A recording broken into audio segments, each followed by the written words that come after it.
You're listening to a Mamamia podcast. Mamamia acknowledges the traditional owners of land and waters that this podcast is recorded on. Hi, I'm Laura Brodnik. And I'm Vernem. And we are the hosts of Mamamia's daily entertainment podcast, The Spill. So for the past 5 years on this podcast, we've been delving into the biggest celebrity stories of the day and the biggest pop culture moments. Sometimes we give you a bit of a behind-the-scenes look at what's really going on. Sometimes it's a funny take on the headlines of the day. And sometimes things get a bit more serious and deep. It's a real mixed bag. It's a huge mixed bag. We also do brutally honest reviews, which are my favourite shows. We talk about all the big movies and shows. We talk about big explainers and do massive deep dives into pop culture and celebrity moments. We also do a lot of the heavy lifting for you, and we give you recommendations every week on exactly what you should watch that is going to be worth your time, we promise. Exactly. We get to watch all the movies and TV shows before they get released to the public, so we can let you know what's worth your time and what's trash before it comes out. Don't tell anyone. So now you're about to hear our brutally honest review of Nicole Kidman's erotic new drama, Babygirl, which has been a massive pop culture moment. So in our brutally honest reviews, we delve into behind-the-scenes stories. We analyze the characters and the scenes. Sometimes we have hilarious breakdowns of things that happened in the movie. It's just everything you want to know about a movie after you've watched it. It's our version of a group chat. If you're obsessed with a movie or TV show, we're talking about it. We also have to acknowledge that we are dropping this in the cancelled podcast feed. Cancelled was one of my favourite podcasts. Jesse and Claire were hilarious. And it is really sad when a podcast finishes. I know, I've had a lot that has finished over my lifetime. It absolutely is. Can I just say, I am such an avid podcast listener. And when a podcast that I love, that's part of my daily routine, that's part of my life ends, I'm not above taking a sick day from work to really mourn it and sit in my feelings. So I'm sure our employer loves to hear that. So if you're looking for something to kind of fill that entertainment-shaped hole in your life and you loved Cancel, please check us out. We're The Spill, and we drop an episode every single weekday. So you can go through our feed and pick out the episodes that you want to listen to, or just listen to us daily. We're here all the time. So please enjoy this episode of The Spill, our brutally honest review of Babygirl. It's my favourite one. It is one of our favourite brutally honest reviews we've ever done. And that says a lot because these episodes are top tier. And check out the show notes for more. From Mamamia, welcome to The Spill, your daily pop culture fix. I'm Vernem. And I'm Laura Brodnik. And oh my God, do we have an episode for you. I feel like this episode has been in the works for, when did we first hear about this movie? I'm going to say at least 2 years ago. Yes, and then we watched it 2 months ago. But before that, the press tour and all of the viral moments were just all over our social feeds and everywhere. So a lot of build up to this moment. Too much, if you ask me. We are doing our brutally honest review of the Nicole Kidman film, Babygirl. It's gonna be an explicit one. There's gonna be spoilers. So make sure you watch the film before we actually get into it. So make sure you save this episode, watch the film, then come back and listen. Yeah, so if you're not across our brutally honest review format, this is where we talk about a big TV show or a movie that we're obsessed with, but that we know everyone is talking about. That's kind of become a bit more of a cultural moment, whether for good or bad, because it can go either way. So these episodes, as Emily said, we're going to get into the nitty gritty, behind the scenes, our own opinions, and also talk about the ending. This is a safe space. We've done a bunch of them, so if you haven't heard them before, we will link our favourite ones in the show notes. They're always our best episodes, right? The most intense, the most everyone personal. Loves these episodes the most. That's just a data fact. That's just a fact of life. I want to link Gladiator because that's my favourite one. Which one are you going to link? Oh, maybe nobody wants this. That's a good one. We were on fire that day. That's a good one. Okay, Babygirl, let's get into it. So as we just said, we hope you've watched Babygirl before listening to this because there's going to be spoilers galore. But if you haven't, if you're a rule breaker, a maverick, that's also fine. We welcome you here. And you need to know what it's about. The Tom Cruise of the world, if you will. Babygirl is an erotic thriller. That's how they build it. How it's categorized? An erotic thriller. Yeah, you're questioning that straight off the bat? Well, thrillers to me have a bit of a scary element. And I think this one was meant to, which we'll get into later. It just didn't quite nail it. Just came across as mildly emotionally concerning. Apparently it was there. So Babygirl is about, I guess the overarching theme is about power dynamics in relationships. Nicole Kidman is the star of the movie. She plays a CEO of a tech company. And then we also have Harris Dickinson, who I feel like this is his, can I call this a breakout role? I know he's been in other stuff. Yeah, he's been in other things, but I guess Where the Crawdads Sing was potentially his big breakout role, and he got a lot of critical acclaim and fandom from that. But I think this is such a kind of star-making role. This is such a star-making role. I think a lot of people will associate him with this more. So yes, we've got Nicole Kidman playing Romy Mathis, who's a CEO of a very large tech company, and Harris Dickinson playing Samuel. Samuel, who's Romy's the intern, where things take a bit of a turn with their relationship. And it really is about just, exploring the themes of their relationship, the fallout of it, and, the sexual dynamics at play here, with a lot of other stuff from We also between. have my favourite character. Oh. Antonio Banderas. Oh, yes. Well, we'll get to him now. Oh. Hey, we need to have a conversation. You're very young. I don't want to hurt you. I think I have power over you. Because I could make one call and you lose everything. Does that turn you on when I say that? How'd you get that dog to calm down? Good girl. I gave it a cookie. You always have cookies on you. Why do you want one? So before I dedicate my love to Antonio Banderas, we have to talk about just right at the beginning of the film. You are introduced to the film with some noises. They're quite sexy noises, and the noises are coming from Nicole Kidman writing Antonio Banderas. Yep, so they get straight to the point of the movie with a sex scene between this married couple who, this is where it kind of gets into like that very commercialized fiction element of the movie, because you have these two very attractive, very wealthy people who on paper, Nicole Kidman's character Romy has the perfect life.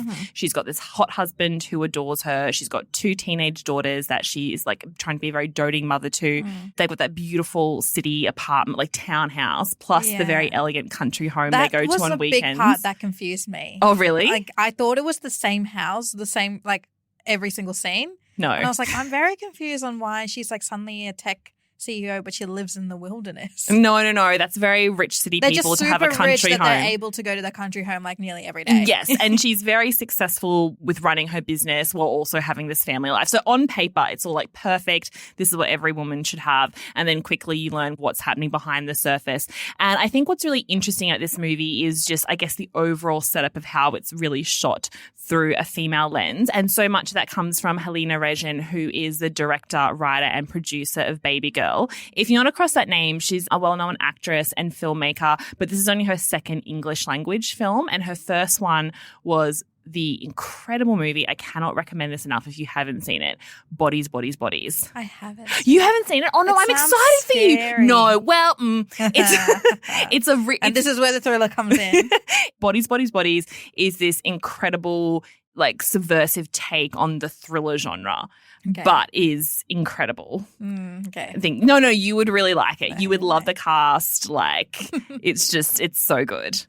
So she made that, and because that was so well received, it kind of gave her a bit more room, especially with A24, the studio that produced this movie, to make Babygirl. But also so much of the movie, the fact that it got made and that it was so successful was Nicole Kidman attaching her name to it really early on. And obviously once Nicole Kidman attaches her name to a movie, that helps get it made. And Nicole Kidman, say what you want about that woman, but she walks the walk, because she said that she was going to work with a certain amount of female filmmakers every year. And she was just going to do it, no excuses. And she's like followed through on that promise. So every year she maps out all the projects she's going to do. And she has a certain amount that have to be made with female filmmakers. Otherwise she'll pull out of the project. And even like, it's one of those things where when you hear her say something like that, you're like, oh, good, she's standing up for the little guy. They end up being these massive blockbuster films. Yeah. Like, they're huge. Oh, yeah, she still picks the one, like, out of all the offers, she still picked Babygirl. Well, she said she saw the title Babygirl and was like, I want to be Babygirl. Oh. That was her thought process. It's so funny because I was reading some interviews with Helena and why she wanted to make this movie, because she wrote it. And some of her inspirations was that she loves those really old school 90s thrillers like Fatal Attraction, Basic Instinct, Indecent Proposal. Ooh, all great movies. Which is what the dynamic. Well, this is almost meant to be like a spin on Fatal Attraction, because you know that movie, it's Glenn Close and Michael Douglas, and they start an affair and then she goes crazy and threatens to out him to his family. And that comes into play in Babygirl. And it's a role reversal where it's a role reversal. But she also said that she begins every movie script that she works on with one question. Do you want to know what the question for? So one question that she wants to answer with the movie. Can I guess the question? question? Can guess, yeah. What's the question for Babygirl? What lengths would you go to obtain power? I mean, you're not completely wrong. Oh, you're not completely right either, just to make that clear. The question is, are we animals or are we civilized? Okay, I would never have guessed that. Are we animals or are we civilized? And then she elaborated on that and said... And the answer is? Well, she elaborated that and said, can we make peace with the animal inside all of us? Is it possible for the different parts of ourselves to coexist and in turn for us to love our whole selves without shame? Because that's like 5 questions. Okay, well, she's a writer, Emily. Okay. Like, she's not going to... Writers can't just do one sentence. Well, we all are. So that's, I guess, what that opening scene with Nicole Kidman and Antonio Banderas. Isn't it so interesting that for most of the movie, I was even unsure what Nicole Kidman's character's name is. And even when people talk about this movie, like everyone's been talking about this movie and they're calling that character Nicole Kidman. But she has made such a big deal that she created this woman and she disappeared into her. But I just thought it was interesting that maybe her name is said early on and I missed it. But when we were in that little cinema watching it together before Christmas, when someone finally in her office said Romy, I was like, are we literally half an hour into this movie and no one has said this woman's name yet? Yeah.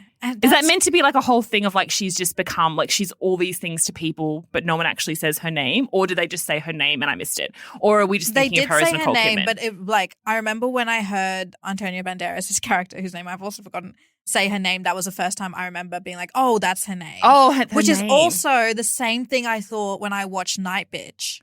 Yeah. Like, what is her name? I don't they know. Never it's say Amy it. Adams. Yeah. Because, like, you're right. It's these, like, massive films with these women who give everything, but, like, their identity is not their name.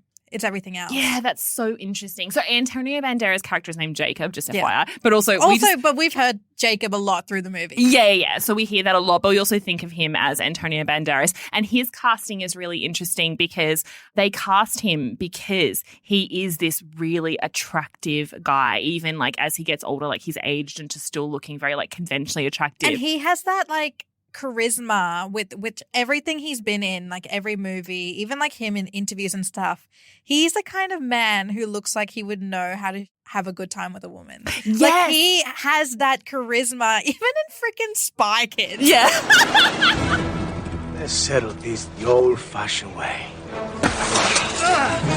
Kick his butt! Yeah, kick his butt, yeah. Okay, I did not expect Spy Kids to make an appearance sexy, here. like he's a sexy man. He has a sexy energy. Yeah. That there's no way that he couldn't make a woman orgasm. Yeah, you've seen him as Zorro, right? Yes. Yeah, going all the way back. He's that started sexy. it all. He's like a sexy man. So that is 100% why they cast him. They wanted to cast someone who was known as a sex symbol, which he is. Someone who was known as being like, could play a romantic lead and who really looked attractive.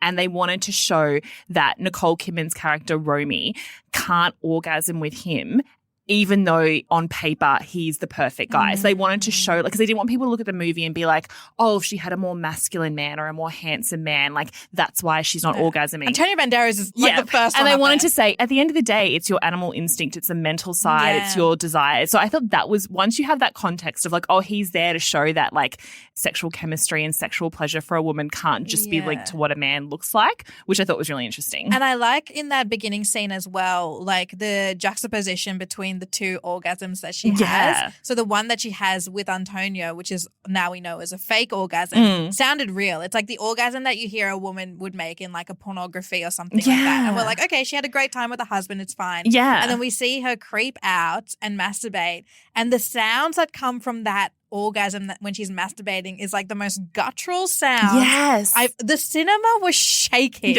with her all growls. 15 of us. All 15 of the Mamamia employees in that cinema together.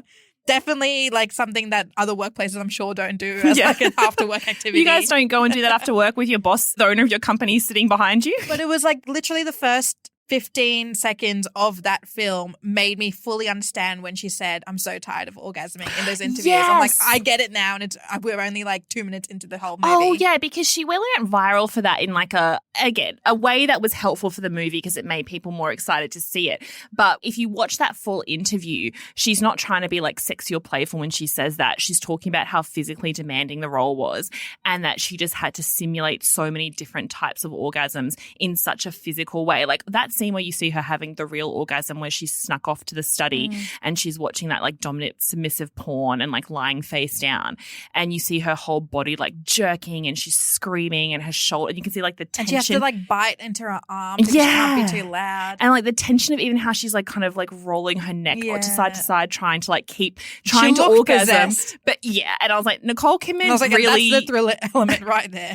Nicole Kidman really went there. So I understand that she got to the end of filming and she's like, not only do I not want to pretend to orgasm anymore, I don't want anyone to touch me. I don't want anyone to come near me and no one look at me. And I was like, yeah.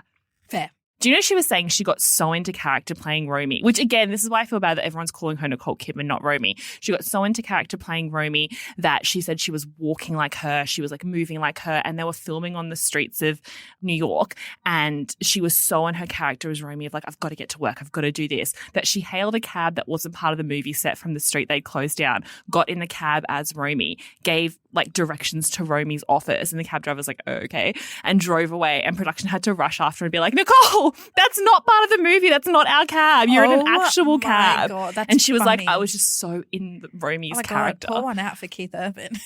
During that time. Oh my God, she's coming home to Keith Urban like, don't touch me. Which, fair. So also in the cast, we have Australian actress Sophie Wilde as Romy's assistant Esme. She was so annoying. Oh, what did you think? Yeah. Yeah. But she's meant to represent. She's meant to represent women. She represents a new generation of women in the workforce who are now have been raised on that idea of like, women can do anything, do this, push to the top, all that sort of stuff that we were raised with. Yeah, I'm putting us in the same generation with her. Pissed off at her because she represents the person that I would have been in that situation. Yeah. Oh my God. She's so Emily Vernon coded. I would have been her, and I hate that. She's also hosting a business podcast. Imagine you dating the office hottie and then finding out that the boss is like your boss, your CEO, not just your CEO, your mentor. Yeah. The one who's like pushed you up, the one who's like promised you a promotion, but you can never get that meeting in. Yeah. And because you can't get that meeting in, it's because she's having sex with the guy you're dating. No, and you know that he likes her more than you. You know that. Now that you say it like that, it's not a relatable problem. But I just know that would be me if I was in that movie. That would be me in that situation. I meant more so like, and the thing is, she's saying all the right things just in the context of the movie because you're just like, okay, we get it. Yeah, women in the workplace is important, but like we want to see the erotic, sexy thriller. Like any other, if this was like a workplace newsletter, I'd be on your side, Esme, but you're really taking me away from the drama. But she is that woman who's been raised in a different world to Romy. So Romy's had to like claw her way up and Esme's come up also having to work hard, but she's been told like women can do anything. We can do this. We can do that. And so she's got Romy on this big pedestal and she's the one who wants to sort of interrupt the work drinks with saying, what are we doing to diversify like with women here? Like what are we doing to get women in leadership, like power positions? What are we doing with the internship program? So she's saying all the right things of the generation we've been raised to perform like that. Yeah. It's like so different to what you see on like an Instagram post of like an inspirational and empowering quote. But when you actually sometimes see that in the workplace, it can hit differently. And I think that different generations also is similar when it comes to like women who are, I want to call them stars because they are like these huge stars in the workplace who also have children.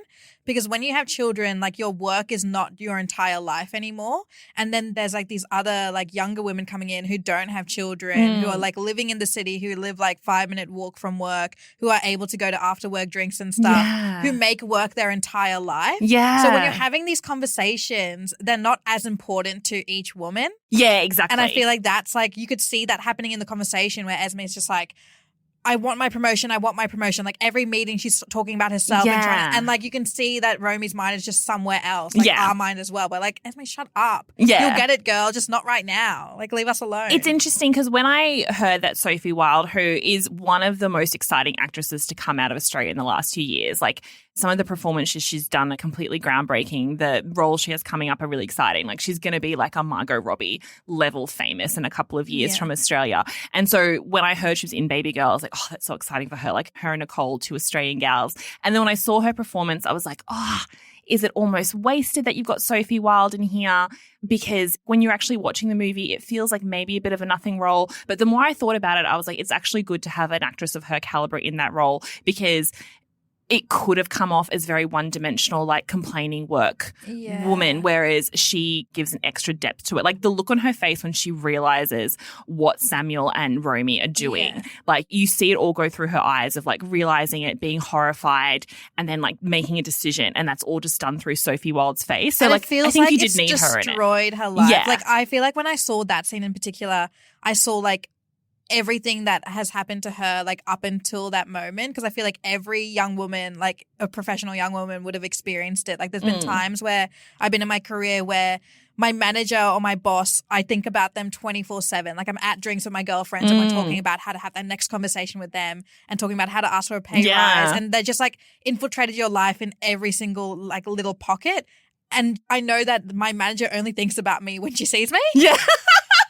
And the interesting thing is I've been on both sides of that. I've been the person who I think about what my manager thinks of me and my work, like weekend nights all the time when I'm on holidays, and I'm always like, oh, they'll think this, they'll think that of me, like, or they're thinking this, or they're judging me on that, or they're worrying about this for me. And then you actually, when you sit down with them, you're like, oh, you don't think about me at all. Yeah. Except when I'm in a meeting that I've called. Oh, you have a life. And then I've had the same thing where I've been managing people and then they've called meetings with me and they've gone through stuff and they're going like, maybe you're feeling this, maybe you're doing that. And I'm like, except when I've had to think of you at my work hours this week, you have not crossed my mind outside of work hours. And I think you see that in Esme's face, like when she's like, oh, we're still talking, like she still hasn't got me my promotion. Yeah. And you just see that in her eyes and you feel so sad, but you're also like, yes, what did you expect? Yeah, I know.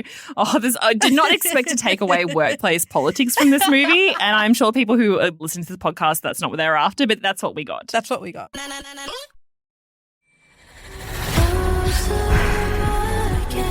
Being a CEO means being a nurturer and a collaborator. Get on your knees.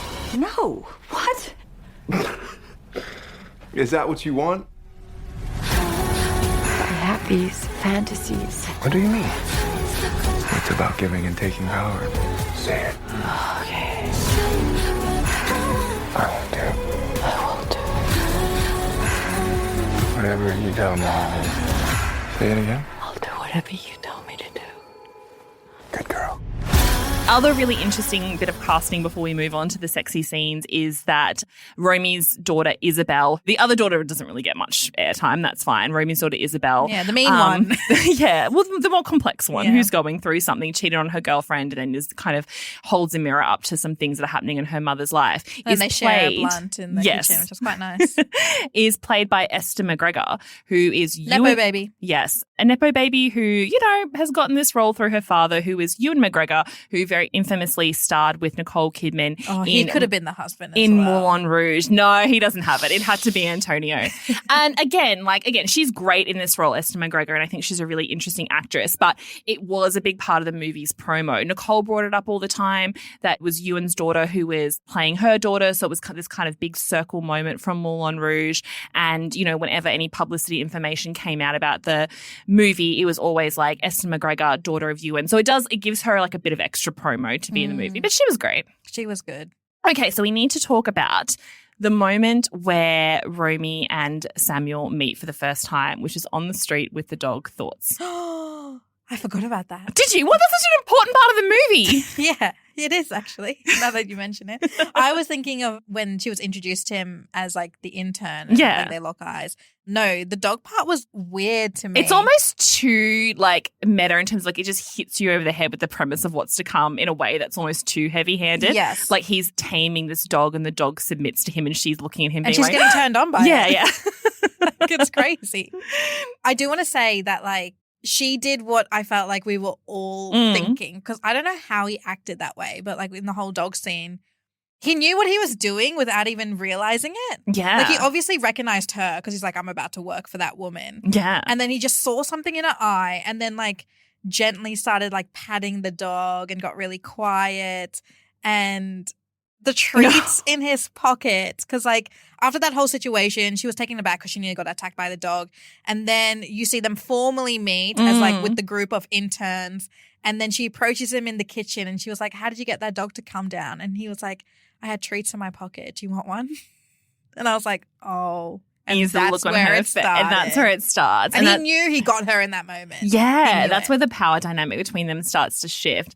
And I've seen a lot of people like kind of mock the milk scene in the bar when he sends the milk over to her table and they lock eyes and she downs in one go. And that it's weird how like a tall glass of milk has really become almost one of like the biggest takeaways in the movie. Like Nicole Kidman took a glass of milk on stage in an award show. People have handed her milk on red carpet. She's posed with glasses of milk. It's become a real symbol of like subservience to a sexual partner. Because it's baby, right? Like only babies drink milk. And now she's like drinking milk and she's the baby girl. Yeah, and that good girl. I mean, it's not that deep. It's not. You're like the amount of like critical analysis I read about this fucking glass of milk, it's not that deep. Like we all get it. I know, like I said, they're beating you over the head with it. It's not meant to be this really hidden like under you're the not radar doing something thing. by giving us like a full analysis of the history of milk. It's not that deep. She sees him tame the dog. She wants him to tame her. He tells her to drink the milk. She does it to sort of signal like I'm in the game. And you're right. It's not that deep. And then they like have to move on. And that's our brutally honest review. What did you think about the scenes early on in the movie where you see like Romy kind of running her family, running her big business empire, but also having to take the time out of her busy day to like go and get all her beauty treatments and actually having a shot of a Botox needle going into Nicole Kidman's face? Because that's not something you see in these kind of movies very often. Okay, the mentioning of her age without actually mentioning it was so scary to me. Like this is probably the thriller part. Really? Of the film. This is the thriller. Because I felt like every mum has experienced this, but it's the first time I've actually seen it in cinema. And I want to talk about two instances where the fact her age was brought up in a really like upsetting way that I found upsetting personally. And the first time was when she came down in the kitchen and was like telling her daughter to do something. Like, can you like eat breakfast or something? And her daughter was like, why do you get all that shit in your face? Like she looks crazy. And and like it's one of those things that I feel like not even teenagers, but like even like kids who are like a bit younger than teenagers who they know like where to hit you at like your most insecure point and then they just go hard and they know they can do it because they're kids. And it's like something that I feel like I've also lent into when I was younger. Like you just want to hurt someone. So that's the first thing you go to. It's so common with young girls as well. Like you just know that there's a deeper reason why you're seeing like older women like make these altercations to their faces and their bodies, and you know it's like a pain point, and then you just go hard on it. So that was the first time I was like, oh my God, like that's messed up. And as a mum, because she's a mum, she just had to be like roll her eyes and be like, oh, whatever. And I'm like, that would have genuinely stung. Like that would have actually hurt. Oh, yeah. Because there's a few times in the movie where Nicole Kidman's or Romy's age is like thrown in her face through her daughter, and then Samuel does it later on, and it's kind of that's the second one that like, really and it's kind of this reminder that no matter like you can be like conventionally beautiful and attractive like she is, successful, rich, all these things, but the worst thing you can say to a woman is that she's old. Even in a movie like this, I guess, I mean, in a movie like this, like it's trying to highlight that as a way to be subversive. And I also think it was just interesting because Nicole Kidman is someone who the chatter around her face and what does she have done and how much is she lying about, and she never talks about it, and then they show the Botox needle going in. It's almost like alluding to this idea of there's always something happening behind the scenes to make a woman look like she's worthy of success and worthy to like be in the conversation still. Yes, and it's also the way that she reacted to those moments. Like the second time, as you mentioned, was the time where both her and Samuel were in the car and she was telling him that like she doesn't think that they should continue their romantic relationship, and she locks the car doors and he freaks out. Like he's like, open the fucking door, open the door. And he's like, if you think that like I'm going to fall in love with you, I'm not. You're like a mum. And she's like, okay, just calm down. And so things where like if I was in that situation like with Samuel and he like called me like a mum with like inverted commas, because we know what that actually means, what he actually means by that. Plus her daughter saying, why do you get that shit in your face? It's those moments that if I was in that situation, I would have like broken down and cried and been really upset. But because you see her in this position, like a woman in power, you like kind of can tell that she took a really long time to get into that position. she can't break down in every single time that happens to her because it would have happened to her like constantly throughout her life. Yeah. So it gets to a point where now when people like dig at her about her looks or her age or something about her, she just has to brush it off. Yeah. Like she can't react because otherwise she'll be reacting to everything. Yeah. Yeah. Oh my God. So many layers. That's the interesting thing about this movie to kind of now get into the first time that they hook up is that even though they kept saying like it's an erotic thriller or it's an erotic drama, through the whole press tour, they were really pushing the drama side of it and no one was really listening because they were just hearing orgasms and milk. And so when you come into their first sex scene, there's like this really heightened excitement of like, yes, we're finally going to see the good stuff. And then it doesn't really pan out like that. Like I think if you come into this movie thinking it was going to be some, I know 50 Shades of Grey is like an offensive term a lot of the time to the BDSM community because they felt like it was off the rails, but it does, I think, represent this very commercialized idea of taking that particular sexual preference and making it almost like a fantasy. Like it's this rich, really suave man who can like easily can like make you orgasm and becomes obsessed with you. And I think a lot of people were thinking that that's what this movie was going to be about. But when they get into the hotel room and have sex for the first time, it's almost, have you seen the movie Secretary? No. Okay, definitely go and watch that. That's Maggie Gyllenhaal, but it's a similar kind of thing with a workplace BDSM relationship, but it's much closer to how that particular sexual preference plays out, whereas I think this was a bit of a different dynamic. But I loved how you see Romy come to the hotel room to meet him and when she decides to like submit to him for the first time, and that's when you see like he's not this sexual mastermind or because he has been dominating her and being like the more in power one. There's always been a push and pull before that where like he would go to kiss her and then she would tell him to stop. So they still had a power imbalance between them. But when she finally gives up the power imbalance, he looks really shocked and doesn't know what to do. He has no idea. Yeah. It's his first time as well. Oh, okay. Stand by the wall. And he starts laughing. Yes. Oh yeah. And then he looks in that moment where she says, okay, what do I do? And this look of horror goes over his face. He looks like someone who lied in a job interview, got the job, went to work, and then was like, what do I do? What do I do? I've seen so many TikToks of people saying, you can't tell me that this isn't just Harris Dickinson breaking character. I have no idea what to do. Well, it's funny because they obviously had an intimacy coordinator on set they spoke with, but they didn't map out all the sex scenes as other movies do. Well, they'll almost choreograph them where they'll say like, okay, he's going to put his hand here. He's going to pull it down to this point in your arm. Then he's going to move it across your stomach. Then you're going to put your leg up here. Like a lot of sex scenes are like that now where it's completely mapped out and no part of anyone's skin gets touched without prior written permission. But for Babygirl, what they did is they just sat down with the intimacy coordinator, were like, okay, this is my absolute limit and this is what I'll do here. And then they just kind of went to town and just improvised it over and over again on the day. So all those times where she's lying on the ground, she starts writhing and he's putting his hands on her and stuff is a little bit improvised. Did you think it was sexy? No. Yeah, me neither, but not in a bad way. Not in a bad way, but in a way where I don't know how to explain it. I don't actually think it was meant to be sexy to us. You know how there's some movies and you're watching. It felt quite clinical. Like they had a job to do and they were executing that job.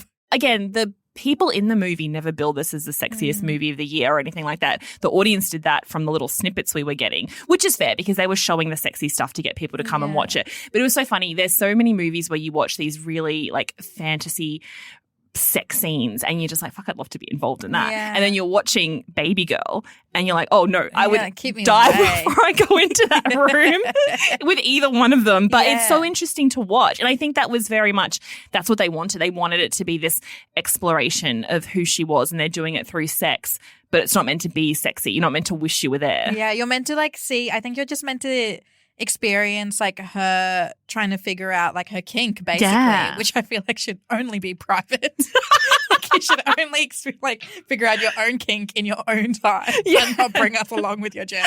Off the clock. I guess it does get maybe a little bit more fantasy romantic. The sexy bits I feel like are the bits that aren't sex, right? Yeah, like when he whispers isn't that to her always good girl and stuff like that. That's such a female thing where we're just like, oh, we don't touch me, but just like talk or look away. into my eyes and like treat me like a human being over there.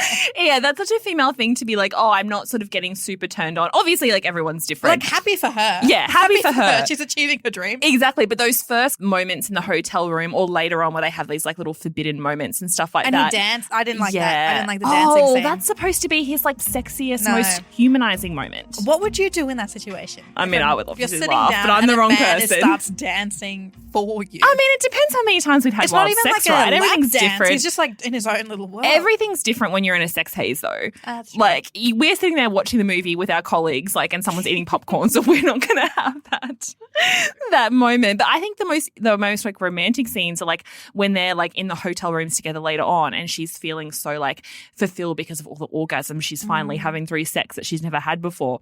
And they're lying in bed together and he's looking into her eyes, or they're like, he's holding her and like just like putting his hands over her body. Like or when they're swimming in the pool. Yeah, all and then they those come out of the things. pool and then Antonio Banderas comes. Yeah. It got really scary. It's all those moments that for women, we need like a real backstory.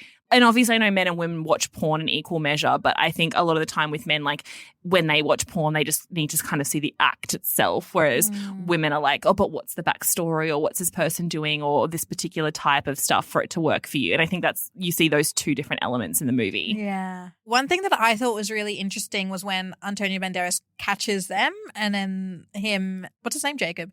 I'm like to say, I love how you're calling him Antonio. It's Antonia, Nicole, and Harrison. It's Jacob, Nicole, and Harrison. Yeah. No, Jacob, Nicole, and Samuel. I know, they've all become their characters. Anyway, when Jacob, the husband, comes and catches them in the holiday house, and then him and Samuel kind of start punching each other. Yeah, which is fair. And then the conversation that happened after, I think, was so interesting where, I'm just going to say Antonio Banderas, I can't. No, it's okay. Call him Where Antonio. Antonio Banderas says to... He's there to be Antonio Banderas. They shouldn't have even given him a character name.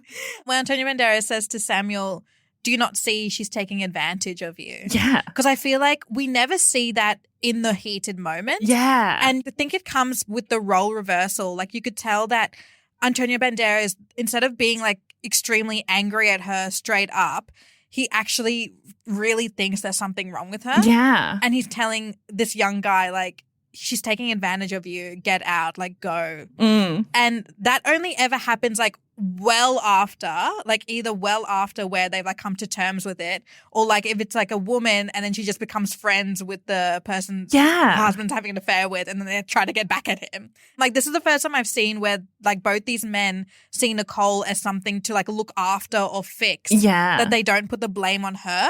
Oh, yeah, that's so true. And I was like, they're just that is two really bros coming interesting. together. Two bros. What do you think then when Antonio Banderas, no character name, starts having essentially a panic attack? Like you think he's having a heart attack, then he starts having a panic attack. And then Samuel, the 19-year-old has to calm him down. Samuel uses his powers of persuasion to calm him down. Yeah, Gen Z girl boss.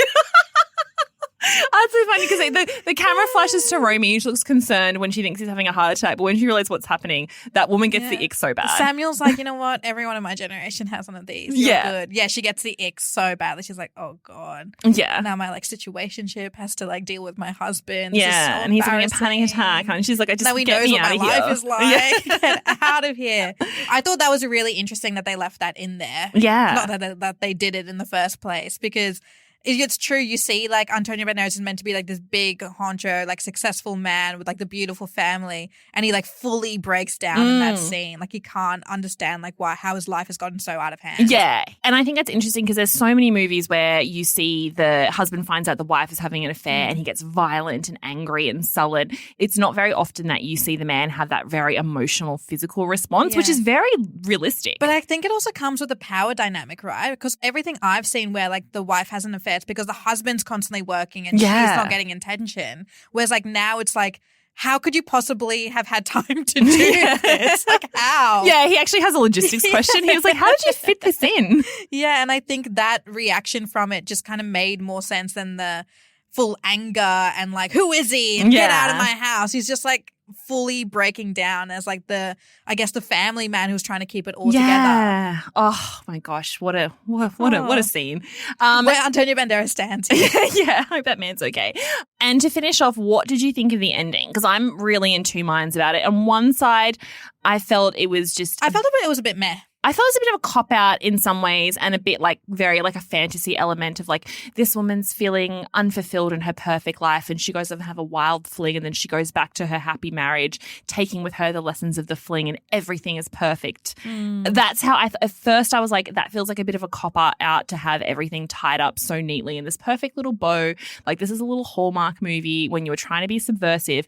But then I actually thought, the more I thought about it, because I have thought about this movie quite a lot since we saw it, then I started to think, is it more subversive to have a woman be able to go off and not be this perfect Stepford wife and go off and have this exploration and finally be upfront about what she needs to be sexually fulfilled and not be shamed for it, not be punished for it? Because in so many movies, when women go off and get fulfilled sexually, they get punished at the end of the movie because their husband leaves them or their children turn away from them or their lover doesn't want them anymore or they have to grovel and apologize and promise they'll never do it again. And she didn't do that. So is it more subversive that she got that and then she got her life and then she won at the end of the day? Yeah, she did win. I like that. We don't usually see women win when sex is involved in movies. Yeah. I thought it was more like we see her, so we see that like she taught Antonio Banderas how she likes to be pleasured. Yeah. And then he was taking that on, that feedback on at the end when they were having sex.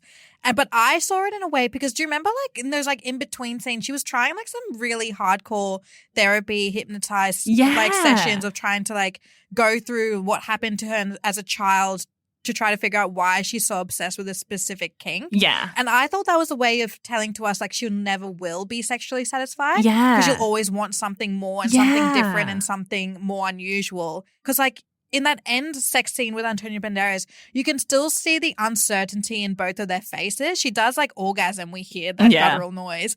But I feel like we're left with an uncertainty that will be like every time they have sex. Yeah. And I feel like it's one of those things where like she could possibly take on a new lover and it'll just keep going. Yeah. Yeah, that's such an interesting take. And also like in fairness to Romy as a character, before she really gets very involved in this affair, she does try to tell Antonio Banderas how she wants to have sex and she tries to show him. It's like that when she like lies down, puts a pillow over her face and goes, I want it like this, I want it like this. And then he tries, but he starts giggling. Yeah, he's like, I can't do this. It's kind of like the most shameful thing you can do is laugh at someone when they tell you what their sexual crink is. You can't laugh at someone when they're naked in front of you. Like you just can't. Even if it's your regardless wife. Of how long you've been married, you just can't. Yeah, which is kind of the most shameful thing. So later on that you see how they've got to their point in this relationship. And this woman has been humiliated many times throughout the movie, but she comes out on top. So maybe that is subversive. Oh, man, it is a drama at the end of the day. Look at that. They proved us wrong.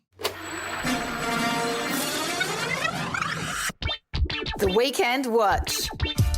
Okay, take a deep breath because it's now time after all that for Weekend Watch. Yes, I'm not going to leave you hanging if you're looking for something else new to watch this week after taking in all that Babygirl information. So obviously the really big release of this week is Apple Cider Vinegar, the new Netflix series based on the story of... I can't wait to finish it. I'm itching to get out. Oh, yeah, because you've got a few more episodes to go. A few more episodes. Which is the story of Belle Gibson. Bit of a fictionalized story. We did already talk about that this week, but if you missed that episode, just know that that is the TV show that you should be binging this weekend, Apple Cider Vinegar on Netflix, because we're going to talk about it again next week. But if you've already watched that and you're looking for something else, I have a movie to bring to your attention. This is one of those times in Weekend Watch where I'm going to call it less of a recommendation and more of an FYI. This is out if you want to watch it. And it's a movie called Kinda Pregnant, which just came out on Netflix this week. Do you ever tell like such a big lie you don't know how to get out of it? How's your pregnancy going? Oh my God, so cute. Yeah. Hi. Cute little face almost tore my asshole open. I've always known I want a family. Have you ever dated a pregnant woman? You're the least pregnant person I've ever Wow. Yeah. You wait till they're crowning. Yeah, I want them to be like 2 weeks away from dropping. So the reason I sat down to watch this movie is that it stars and was co-written by Amy Schumer. Now, I know Amy Schumer gets a lot of flack because she's had a few less than stellar releases in the last couple of years, but I have found a lot of her comedy very funny over the years. I haven't seen her in a while. I think she does tour and she does bits and pieces, but she hasn't had like a really big movie release, I think, since Snatched, the Goldie Hawn movie that came out many years ago now. But I always think Inside Amy Schumer, which was her Comedy Central sketch show, was really groundbreaking. I've watched a lot of her stand-up. She's amazing. I don't know. I just always find her funny. So I'm always happy to support an Amy Schumer project. This one was fine, is all I'm going to say. So in the movie, Amy Schumer plays a school teacher named Lainey. and her best friend is played by Gillian Bell, who's another comedic genius who we've had on the spill before, plays her best friend Kate. She's a school teacher. She's always dreamed of being a mother, but her long-term relationship has just ended when Kate, her best friend, announces that she's pregnant. And Amy Schumer's character, Lainey, is obviously happy for her, but very jealous. And then in a setup that can only happen in a Netflix movie like this, she decides that she will pretend to be pregnant so she can kind of be like accepted by that world and see what it's like. And that leads to like a lot of funny moments, a lot of physical comedy from Amy Schumer, a lot of like pregnancy body jokes. That's always kind of her area that she's really good and is just making those kind of big jokes at her expense that also point to like a bigger conversation. Yeah. Obviously, things start to go awry as the movie goes on because she's not pregnant. So eventually her secret with all these people that she's bonded with will be found out. But she also starts dating and falling in love with this guy. So maybe she does get pregnant. But then she's going to explain to him that she's not actually pregnant, which is a bit of, every love story has to have a bit of a foil. And for this one, it's I'm lying about being pregnant and this is a fake bump. That's so funny. So what I'll say is like it's fine. Gillian Bell's great. Amy Schumer's great. It just needed something to really elevate it to be like a really groundbreaking comedy. But I'll just say like it's a nice movie to put on the weekend. It's just really like a fun, really easy watch. As long as you go into it knowing it's not going to be this really sharp, groundbreaking comedy that maybe you had expected from an Amy Schumer type before. But yeah, Kind of Pregnant on Netflix. It's kind of good. Oh. Not great. It's kind of good. Kind of Pregnant, kind of good. Yes. I've got a recommendation. Okay. Well, that's great because this is the time of the show for that. I feel really proud of this one because I got sneaky little screeners to it. Oh, now she's getting screeners. She feels like a professional. I'm important, guys. So I watched this whole first season of this show. Oh, wow. I'm hoping there's a second season because I'm obsessed. It is out right now on Prime. It's called Clean Slate. Hello. Hi, Miss Fancy Lady. It's really a good time right now. My son's coming in a minute. Dad, I'm your daughter, Desiree. I've always been Desiree. We haven't spoken in a while. How long? 23 years. What happened? This place looks exactly the same. Well, you know what they say. If it ain't broke, don't fix it. Ooh, that's broke. I gotta fix it. How about I crash with you? It ain't crashing when you're home. I'm totally gonna have to redecorate. Oh, yes, I have heard of this. And it stars Laverne Cox. And you might know Laverne Cox for just being an absolute angel. But I think most people saw her for the first time on Orange is the New Black, which she absolutely nailed that role. It is a comedy. It is so funny. So it stars Laverne Cox, obviously, as Desiree. And her father is played by George Wallace, who, if you don't know, he is like a massive stand-up comedian in the US. He's been around for years and years and years. And like he's come back to do this show. He plays Harry, who is like a car wash owner. And then his estranged child comes to visit him after 17 years. And he realizes that his estranged child has transitioned into a woman. And it's Laverne Cox. And she moves in with him. And then they just kind of have this like really fun relationship where they're starting to learn about each other again. It is so freaking funny. Someone I feel like you would know who's in the show. Okay. He's so hot. You would know. I love that. He's so hot. And I was like, where has he been in before? God, now I feel bad if I don't know who he is. I want to say his name. Wait, let me find his name. Jay Wilkinson. I'd have to see a picture. And I don't He's know that. Younger. Oh, who's who? Let me show you a photo. Okay, show me a photo. Obviously, I know everyone in Younger, but that name doesn't ring a bell. This guy. He doesn't look good here. But he's so hot in the show. Oh, is that Kelsey's boyfriend in Younger? And then he came back as his twin after her boyfriend was killed. I don't know. I haven't watched it. You haven't watched Younger? No. Oh, that's such a bigger issue to talk about. Okay. All right. Yeah, that guy. Great. He's so hot. He plays her love interest. Okay. And they have like a really cute, like, because he's like an ex-convict and he has like the sassy daughter and then she tries to get on both their sides and they both love her. It is so funny because like it's only just come out. So there's not that much out there, like information about it. But I was reading some of the comments on YouTube and so many people were saying that this is a kind of comedy that they've always wanted. Like it's so diversity and representation is so important in cinema and TV. And I feel like we are getting more of it. But it feels like that those like big stories, especially about the trans community, are always either like thrillers or like horrors or dramas or like this really like slow, sad coming of ages. And at that time, it was really important. But this is just such a fun, lighthearted comedy. And it's so good to see representation across all genres. Laverne Cox is freaking hilarious. So funny. I want everyone to watch this. It's just like one of those really feel-good TV shows that you could literally turn on any episode and you'll be like, this is just fun. It's just a fun show. I love that. So good. On Prime Video. Thank you so much for listening to The Spill today, baby girls. We love you so much. The Spill is produced by Kimberley Braddish with sound production by Scott Stronach. We'll be back here in your podcast feed at 3 p.m. on Monday. Bye. Bye.